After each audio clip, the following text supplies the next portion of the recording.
Greetings, movie fans, and welcome to SMG Movie Talk. And today, I'm going to provide you with my review for the movie Novocaine. Now, Novocaine was released at theaters back on March 14th, 2025. However, I didn't have my channel back then, so I'm giving it to you now. Novocaine stars Jack Quaid, Amber Midthunder, Jacob Batalon, and many others, and it's the story about Nathan Kane, who has a rare genetic disorder called SEPA. And basically what happens with this disorder, you can't feel any sort of pain.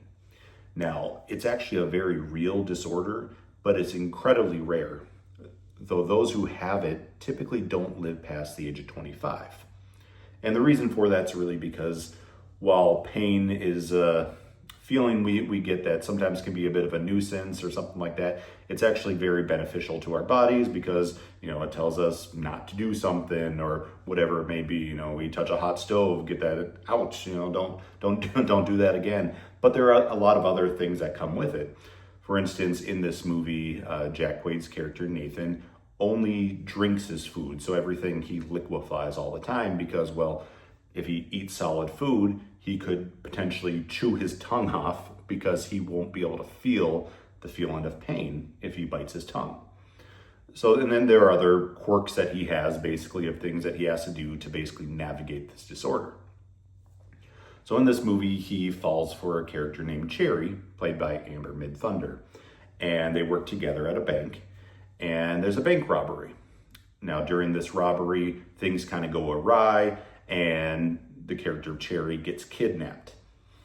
Well, Nathan Kane's character, fueled by his affection for Cherry, decides to go after these characters for revenge and try to get her back.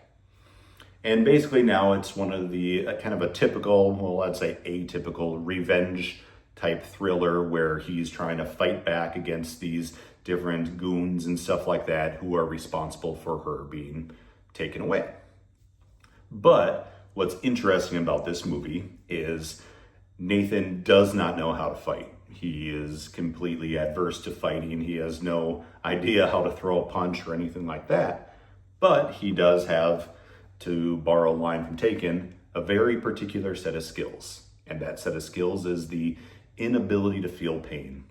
So what he does in this movie is what the directors refer to as Nate Fu, where basically he's fighting using this disease of his or this disorder of his to his advantage. And as you will see in the trailers, if you've seen it, there's, for instance, a fight scene in a kitchen where a gun gets knocked loose and into a deep fryer. Well, because he can't feel pain, he reaches his hand down to that deep fryer, grabs onto the gun, and pulls it out. What's really interesting about this movie is how they use pain, a feeling that Nathan can't feel, but they make you as an audience feel it. As I was sitting in the theater, there were constant times where the entire audience gasped because, in many ways, this is kind of a gory movie because you're seeing the different pain he's going through, but because the character can't feel that pain, it almost makes that kind of gore less brutal and more comical, I guess. But you feel it. There's maybe broken bones, times he has glass in his hands, whatever it may be, and you as the audience can almost feel that pain. The way that they shot it and directed it, it kind of puts you in Nathan's shoes, and you're feeling every bit of pain that he doesn't feel. So it was really well done in that way that, man, you can experience it through him, though heck, he's not feeling this pain, so he's fighting off these bad guys and all that kind of stuff. Sure, he's having a tough time because he doesn't know how to fight, but he's finding ways to use his disorder to his advantage. And ultimately, he goes through, fights people off, tries to get the girl back, and all kinds of chaos ensues, essentially. And throughout, the police are after him, and other people are chasing after him, and there's all kinds of different tiers of villains, I guess, trying to chase after him based off of what he has done. And he's just on his quest to get this girl that he cares for, he loves back. I have to say, I love this movie. This movie was one of the better kind of comedic revenge thrillers we've had in a while. It really did everything right. I mean, for one, Jack Quaid is awesome. I really have loved almost everything he's been in lately, and he did a great job in this movie. Amber Midthunder, kind of playing his girlfriend, did an excellent job as well, and she has a very personal connection, everything going on as well. So she is very involved in the plot, not just like a damsel in distress or anything like that. Jacob Batalon's character is very important to what's going on. I'm not going to necessarily spoil his involvement, but it's fairly important as well. And he's got a very intriguing and fun character to this movie. But man, in all, I just was enjoying the heck out of this movie. I will say, if you see it, probably don't see it alone, because seeing it in a group of people was really a fun experience for me. Seeing in the theater as the entire theater was gasping as he's getting hurt or dealing with different levels of pain that he wasn't feeling, but we were experiencing.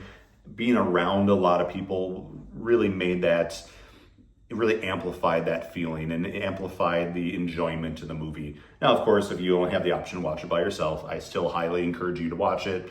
See it however you can. This was a great movie. Now, I will say, some of the plot was a little goofy. There was a lot of weird plot conveniences that were taken. There were a lot of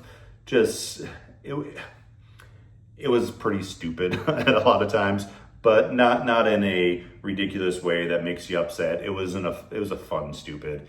If you see this movie, don't expect to be watching a cinematic masterpiece, but you'll be seeing a movie that you're gonna have some fun with. You'll sit back, you'll enjoy, eat a bag of popcorn, and just have a good time with it. I can't recommend this movie enough. Now, if you're adverse to some of the gruesome pieces and things like that, it may turn you off a little bit. But again, I'm not a fan of gore. I've mentioned that in some other reviews. And the way that they use gore in this movie, it works because it's almost softened based off the fact that he's not feeling the pain. So it feels almost a little less tangible, I guess. If you do want to see this movie, it is on a few different streaming services right now. I know you can get it on Paramount Plus, I believe MGM Plus. You can stream it through Amazon Prime if you tie it to another service. Apple TV, I believe, has it. So you can find it on various different services. So just go out there and look. You should be able to find it. But again, if you just like a fun, stupid action movie that it doesn't take itself too seriously and you just want to have a good time, I highly recommend you check out Novocaine. If I gave this a score, I'd give it a 8.3 out of 10. Again, highly enjoyable film. Had a great time with it, and I think you will as well. Thank you for coming out and watching my channel, and until next time, be kind to one another. Thank you.